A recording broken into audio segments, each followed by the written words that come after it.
اعوذ باللہ من الشیطان الرجیم بسم اللہ الرحمن الرحیم الحمدللہ رب العالمین والصلاة والسلام علی خاتم الانبیاء والمرسلین سید الاولین والآخرین رحمۃ للعالمین سیدنا و مولانا ابی القاسم محمد وآل آلہ طیبین و طاہرین المعصومین۔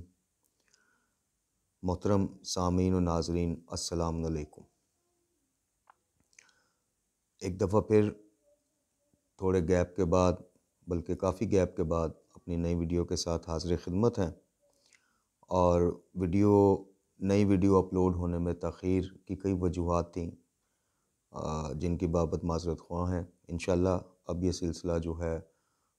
ویک میں 2 ویڈیوز کا وہ ریگولر انشاءاللہ چلتا رہے گا۔ ایک اس میں ہماری تاریخ اسلام سیریز ہوگی جس کا پہلا حصہ اپلوڈ ہوا تھا، اور اس کے بعد کچھ مسائل کی وجہ سے ویڈیوز نہیں بن پا رہی تھیں، اور ایک ہمارا جو دوسرے ویک میں دوسری ویڈیو ہوگی وہ انشاءاللہ کسی نہ کسی موضوع کے اوپر، جیسے آج ہم ایک موضوع جو تھمبنیل سے آپ کو واضح ہو گیا ہوگا۔ محترم ناظرین و سامعین، ہم اپنی اس ویڈیوز میں پہلے بھی کوشش کرتے ہیں اور انشاءاللہ آئندہ بھی کرتے رہیں گے کہ جو عقائد کے نام پر جو ایکسٹرا چیزیں جو ایڈ آن کیے گئے ہیں ہمارے مکتب میں، ہم جو کہ بدعات ہیں، یا جو کہ جن کی سند اور جن کا ترک جو ہے وہ ہمیں ائمہ اہل بیت علیہ الصلوۃ والسلام سے، مکتب اسلام سے، تعلیمات قرآن و اہل بیت سے بالکل نہیں ملتا، ان کا ہم علمی رد پیش کریں، اور اپنے سننے والوں کی خدمت میں قرآن و اہل بیت سے تصدیق شدہ اور جو علماء حقہ نے جن کو بیان کیا ان عقائد کا، ان تعلیمات کا پرچار کریں۔ تو آج کی ویڈیو بھی اسی سلسلہ کی ایک کڑی ہے جس میں ہم انشاءاللہ مختصراً تھوڑا سا گائیڈ کریں گے آپ کو اس حوالے سے کہ جو پتھر ہوتے ہیں، یہ جیسے میں نے بھی پہنے ہوئے ہیں، عقیق ہے، در نجف ہے، یاقوت ہے، مرجان ہے، زمرد ہے، اور کئی قسم کے پتھر موجود ہیں۔ ان کے خواص کیا ہیں، ان کی خاصیتیں کیا ہیں، ان کے فوائد کیا ہیں، اور ان کی بابت جو باتیں ہیں جو ان سے منسوب ہیں، جو واقعات ہیں، جو باتیں ہیں، کیا وہ ایز اٹ از ہیں، یا ان میں جو ہے کہ ہر طبقے نے، اس میں کیا کہنا چاہیے، ہر پہننے والے نے یا اس کو پروموٹ کرنے والوں نے کچھ کہانیاں بھی منسوب کی ہوئی ہیں۔ تو مختصراً عرض یہ ہے، دین اسلام دین فطرت ہے، اور اسلام کا جو آئین ہے وہ قرآن و اہل بیت سے، یعنی قرآن مجید فرقان حمید میں ڈیٹیل کے ساتھ، اور اسی طرح عملی جو اس کا تفصیلی نمونہ ہے وہ حضرات محمد و آل محمد علیہ الصلوۃ والسلام کی عملی زندگیوں کی صورت میں ہمارے سامنے ہے۔ اس دین فطرت میں جو بنیادی عقائد دیے گئے ہیں، جیسے توحید ہے، نبوت ہے، امامت ہے، قیامت ہے، عدل ہے، اسی طرح اور جو جیسے قرآن مجید فرقان حمید پر ایمان رکھنا، اور اس سے پہلے والی تمام آسمانی کتابیں جن کے آپ کو نام یاد ہیں نہیں ہیں، 1,24,000 انبیاء جن کے نام بمشکل 20-25 سے زیادہ تاریخ میں 25-30 سے زیادہ نہیں ملتے، لیکن ان پر ایمان رکھنا یہ ہمارا فریضہ ہے۔ اسلام میں اسی طرح کچھ چیزیں جو ہیں وہ جن پہ عمل کرنے یا جن کو اختیار کرنے پہ تعلیمات محمد و آل محمد علیہ الصلوۃ والسلام سے ہمیں یہ چیز ملتی ہے کہ زندگی میں برکتیں آنا شروع ہو جاتی ہیں، نحوستیں چھٹنا شروع ہو جاتی ہیں۔ مثال کے طور پہ آپ کھانے کے لیے 2 روٹیاں اور تھوڑا سالن سامنے رکھتے ہیں، وہی کھانا آپ ویسے ہاتھ دھوئے بغیر بسم اللہ الرحمن الرحیم پڑھے بغیر بھی کھا سکتے ہیں۔ یہ نہیں کہ گلے میں اٹک جائے گا، بسم اللہ نہیں پڑھی تو وہ کھانا کھایا ہی نہیں جائے گا آپ سے، نہیں کھایا جائے گا۔ لیکن اگر آپ اس کو ہاتھ دھو کے سنت طریقے سے اور بسم اللہ الرحمن الرحیم پڑھ کے کھائیں گے، روٹیاں وہی 2 ہوں گی، سالن اتنا ہی ہوگا، کھایا بھی ویسے ہی جائے گا جیسے بسم اللہ پڑھے بغیر آپ سے کھایا جا سکتا ہے، لیکن اس میں برکت آ جائے گی۔ اس کے جو کھانے کے مضمرات اس میں جو ہوتے ہیں، مضرات، اور ان سے اللہ تعالیٰ ہمیں محفوظ کر لے گا سنت پر عمل کرنے کی وجہ سے۔ ان 2 روٹیوں کے بعد آپ کو بھوک محسوس نہیں، 2 ہیں یا 1 ہے، اس میں برکت اتنی آ جائے گی کہ آپ کا پیٹ بھرا جائے گا۔ اسی طرح پانی سنت طریقے سے اگر آپ پیتے ہیں تو وہ باعث رحمت ہو جاتا ہے۔ جو مضرات چیزیں ہیں وہ آپ پہ اثر انداز نہیں ہوتی۔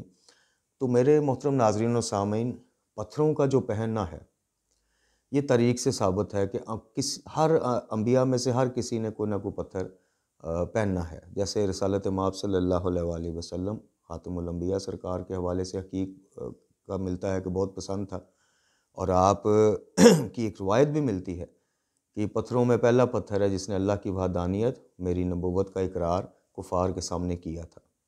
پھر ایک اور روایت میں آتا ہے کہ حقیق پتھروں میں سے یہ واحد پتھر ہے کہ جو تسبیحات بہت زیادہ کرتا ہے. جیسے انسانوں میں کچھ انسان بہت زیادہ عبادت گزار ہوتے ہیں، جیسے انبیاء اولیاء کے بعد بھی کچھ ائمہ اہل بیت کے علاوہ بھی مطلب ان کے بعد علماء میں سے بھی کچھ ایسے ہیں کہ جو عام انسانوں سے زیادہ دین پر چلتے ہیں، عبادت کرتے ہیں. اسی طرح حقیق کے بارے میں ملتا ہے کہ یہ تسبیحات اور ذکر خدا بہت کرتا ہے، اس لیے اس کا پہننا باعث برکت ہے. اسی طرح در النجف ہے، یاقوت ہے، مرجان ہے، جن کا سورہ رحمان میں ذکر بھی ہے. الغرض مختصراً بات یہ کہ پتھروں کا پہننے کا ایک تو سنت انبیاء ہے، اور خاص طور پر بالخصوص سنت محمد و آل محمد علیہ الصلوۃ والسلام ہے. یعنی رسول خدا صلی اللہ علیہ وآلہ وسلم کے بارے میں ملتا ہے کہ کبھی آپ عقیق کی انگوٹھی پہنے دیکھا جاتا تھا، کبھی یاقوت کی. جناب امیر علیہ الصلوۃ والسلام، امیر المومنین علی بن ابی طالب علیہ الصلوۃ والسلام کے بارے میں ملتا ہے کہ یاقوت اور حدید چینی کی انگشتری اکثر پہنتے تھے. اور ہر امام نے اپنی انگشتری کے اوپر کچھ نہ کچھ جو ہے نقش بھی کروایا ہوتا تھا. جس طرح سید سجاد امام علی زین العابدین علیہ الصلوۃ والسلام کے بارے میں ملتا ہے کہ آپ کی انگشتری مبارک کا جو نگینہ تھا اس کے اوپر فیروزہ غالباً وہ نگینہ تھا جس کے اوپر لا الہ الا اللہ مالک الحق المبین آپ نے نقش کروایا ہوا تھا. الغرض کہ ان کا پہننا سنت کی پیروی کرنے کے مترادف ہے. جی اس سے تھوڑا سا آپ کو ایک روحانی سیٹسفیکشن ملتی ہے. پھر یہ کہ آپ کو ان پتھروں میں اللہ تعالیٰ نے، دیکھیں اللہ تعالیٰ خاک میں شفا دے دے، اللہ تعالیٰ کسی چیز میں شفا دے دے، یہ اس مالک کے کام ہے، اس کی حکمت ہے. اور سائنس، جو میڈیکل سائنس آج کل کی جدید سائنس ہے، وہ یہ پروف کر چکی ہے کہ پتھروں میں سے کچھ اس طرح کی جو شعاعیں اٹھتی ہیں، جی جو ویوز اٹھتی ہیں، کہ جو انسانی دماغی صحت اور جسمانی صحت کے لیے مفید ثابت ہوتی ہیں. جیسے دھوپ ہے. اب اعتراض کرنے والے کہیں کہ جی اس میں سے کون سی ایسی چیز ہے، تو جیسے دھوپ ہے، آپ دھوپ سیکنے کے آپ فوائد ڈاکٹروں سے سن لیے جا کے، وٹامن ڈی آپ کو کتنا ملتا ہے اور کتنے زیادہ. تو یہاں تک تو یہ بات ٹھیک ہے کہ ان کو پہننا ایک تو سنت ہے. دوسرا، ہر پتھر کے کسی نہ کسی جو جسمانی اور ذہنی مینٹلی جو روحانی فوائد اس میں مضمر ہوتے ہیں. کہ جیسے زرد حقیق کے بارے میں آتا ہے کہ اس کو ان لوگوں کو زیادہ تر سجیسٹ کرنا چاہیے کہ جو اکثر چھوٹی موٹی، جن کی قوت مدافعت کم ہے، چھوٹی موٹی بیماریوں میں مبتلا رہتے ہیں، تو وہ اگر نظر کرتے رہیں اس پہ دن میں 3-4 بار، تو اللہ تعالیٰ شفا دیتا ہے، قوت مدافعت بڑھا دیتا ہے. اسی طرح حقیق سرخ کے بارے میں ہے کہ عبادت کی طرف دل زیادہ مائل ہو جاتا ہے. تو یہ اللہ تعالیٰ کی حکمتیں ہیں. ایک تو آپ سنت پہ عمل کرتے ہیں، دوسرا کہ آپ کو کچھ اس کے ظاہری اور باطنی فوائد مل جاتے ہیں. اب تیسری بات یہ ہے کہ جو ہمارا آج کا اصل موضوع ہے، کہ جو معاشرے میں اب یہ ایک بڑے تھیوری پھیل گئی ہے بڑے عرصے سے کہ جی میرا سٹار فلاں ہے، میرے دیکھیں جی مجھے کون سا پتھر راس ہے. یا پتھر بیچنے والوں کی طرف جاتے ہیں تو سب سے پہلے ڈرامے بازی شروع ہوتی ہے. جی نام کا پہلا حرف، ستارہ کون سا ہے، تاریخ پیدائش، اچھا جی آپ کو یہ پتھر راس آئے گا، یہ راس نہیں آئے گا. تو جو راس نہ آنے والی ہے نا، وہ کہانی ہے. وہ لوگوں کا صرف جنتری اور علم نجوم کی دکانیں چلانے کا ایک سلسلہ کار ہے. تاریخ میں آپ ضعیف نہیں، کوئی جھوٹی روایت بھی کسی ایک امام کی دکھا دیں کہ جس میں آپ جب اپنے صحاب کو پتھر پہننے کے لیے، جیسے امام جعفر صادق علیہ الصلوۃ والسلام کا ایک واقعہ ہے جو علامہ باقر مجلسی نے بھی تہذیب الاسلام میں بھی اس میں نقل کیا، کہ ایک شخص کو کوڑے مار کے لایا جا رہا تھا، تو امام کہتے کاش اس نے اپنی وہ سرخ حقیق کی انگوٹھی نہ اتاری ہوتی تو اللہ تعالیٰ اس پہ رحم کر دیتا. تو یہاں تک تو بات ٹھیک ہے، لیکن کسی امام نے کبھی یہ نہیں کہا کہ جب کسی نے پوچھا ہو کہ مولا میں کون سا پتھر پہنوں، تو مولا نے کہا ہو کہ جی پہلے نام کا حرف دیکھو اپنے کا، اپنا سیارہ دیکھو، ستارہ دیکھو، اپنا تاریخ پیدائش بتاؤ، پھر ہم دیکھیں گے کہ تمہیں کون سا سوٹ کرتا ہے، کون سا سوٹ نہیں کرتا. یہ سب فضولیات ہیں. ہر پتھر اپنے اندر کو خاصیت رکھتا ہے. اللہ تعالیٰ نے ہر پتھر میں، اللہ تعالیٰ نے جیسے ہر مخلوق میں کوئی نہ کوئی خاصیت رکھی ہے، پتھروں کے بھی اپنے خواص ہیں. یہی وجہ ہے کہ انبیاء، ائمہ، اولیاء، علماء اور جو دین پسند یا مذہبی حلقے ہیں، ان میں دیکھیں کہ مختلف لوگ مختلف پتھروں کو چاندی کی انگوٹھی میں پہنتے ہیں. یہ متبرک ہیں اس لحاظ سے کہ سنت ہیں آئمہ کی۔ باقی اب جیسے ایک اور واقعہ بڑا مشہور ہے، شاید آپ میں سے بھی چند لوگوں نے سنا ہو، کہ جی ایک بندہ نائی کی دکان پر، حجام کی دکان پر شیو کرانے جاتا ہے، تو وہ نائی بلیڈ بدل بدل کے تھک جاتا ہے، لیکن جی اس طرح نہیں چل رہا اس پہ، تو یک وہ کسٹمر کی انگلی دیکھتا ہے تو اس نے فروزہ پہنا ہوتا ہے، تو وہ کہتا ہے ہو بھائی جان اس کو اتاریں، آپ نے فروزہ پہننا، آپ کو کوئی چیز کاٹ ہی نہیں سکتی، بلیڈ ہو، چھری ہو، چاقو ہو، کینچی ہو، تو جی فروزہ جس کو راس آ جائے اس پہ تو یہ چیزیں چلتی نہیں ہیں۔ یہ سب کہانیاں ہیں، یہ سب جھوٹ ہے، فضولیات ہیں۔ اس طرح کی چیزوں کا ائمہ سے، قرآن و اہل بیت سے ثابت ہونا قطعی طور پہ جو ہے وہ ثابت نہیں ہے تعلیمات محمد و آل محمد علیہ الصلوۃ والسلام میں۔ آپ نے، ہر امام نے پتھر کے مختلف فوائد بتائے ہیں، جیسے امام صادق علیہ الصلوۃ والسلام فرماتے ہیں کہ در النجف پہننا جو ہے وہ نفلی 70 نفلی حجوں کا ثواب اپنے اندر لیے ہوئے ہے۔ اسی طرح یاقوت کے بارے میں اس کی خاصیت تو قرآن میں بیان ہوئی۔ یاقوت کے بارے میں ہے کہ اگر آپ یاقوت پہنتے ہیں آپ کے دل کو قوت دیتا ہے، آپ کی روحانیت کو ابھارتا ہے۔ نیلم کے اپنے فوائد ہیں، عقیق ان سب کا بادشاہ کہا جاتا ہے، اور خاص کر سرخ عقیق کے بارے میں بہت زیادہ روایات ہیں، لیکن کوئی ایک سنگل روایت بھی آپ کو اس قسم کی نہیں ملے گی کہ پتھر پہننے سے پہلے آپ اپنا پہلے ذائچہ بنوائیں، ہندوؤں کی طرح جنم کنڈلی بنوائیں جی، اور پھر دیکھیں کہ آپ کو کون سا راس ہے، کون سا راس نہیں ہے۔ جو راس آ جائے گا وہ آپ کو راتوں رات جناب ککھ پتی سے لکھ پتی بنا دے گا، اور جو راس نہیں آئے گا وہ آپ کے چلتے ہوئے بزنس بھی لے ڈوبے گا۔ ہندوانہ سوچے ہیں غالیوں نصیریوں نے اپنے انجیکٹ کی ہوئی ہیں ہمارے اندر۔ اس قسم کی جنتریوں کے علاوہ یا نجومیوں کی چرب زبانی کے علاوہ اس قسم کی باتیں آپ کو مکتب اہل بیت علیہ الصلوۃ والسلام سے، میں نے عرض کی کہ ضعیف تو کہتے ہیں کہ ضعیف ہے، یعنی قابل اعتبار نہیں ہے روایت، یا جھوٹی ہے، گھڑی گئی ہے۔ آپ کوئی خود ساختہ جھوٹی روایت بھی ڈھونڈنا چاہیں تو آپ کو نہیں ملے گی، یہ کہ جس میں امام نے کہا ہو کہ پتھر پہننے سے پہلے حساب لگواؤ کسی نجومی کے پاس، جو خود فٹ پاتھ پہ ایک شوق اس میں پتھر لے کے بیٹھا ہوا ہے بیچنے کے لیے، اس سے پہلے جا کے حساب کتاب لگوائیں۔ تو ان چیزوں کو ذہن سے نکال دیجئے،